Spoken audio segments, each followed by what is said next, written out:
Alla porta di casa nostra c'è un pannello con delle mucche che dice Volkent innont unsere Hoam. È una frase cimbra che significa benvenuti nella nostra casa.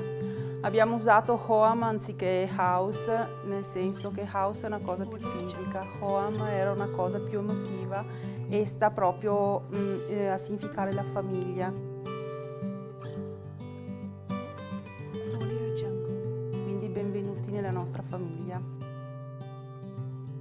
Il nostro agriturismo lo vediamo così, prima di tutto è una famiglia. Lavoriamo tutti insieme, lavoriamo nell'azienda agricola.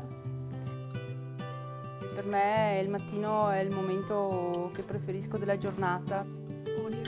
Mi alzo presto, c'è una quiete particolare e aspetto i miei ospiti che devono scendere e nel frattempo mi preparo i dolci.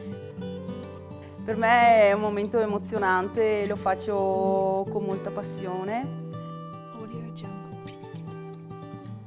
E il momento più bello comunque è quando ci sediamo a mangiare. Siamo sempre stati una famiglia molto unita e anche adesso mangiamo tutti insieme, usciamo tutti insieme.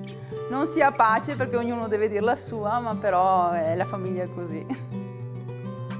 Il bello di questo lavoro è che nonostante tutto mi ha permesso di lavorare con la mia famiglia. Ognuno fa la sua parte e ognuno secondo me è anche contento e li vedo anche soddisfatti della scelta che abbiamo fatto insieme, di poter lavorare insieme e mi auguro di poter andare avanti sempre assieme.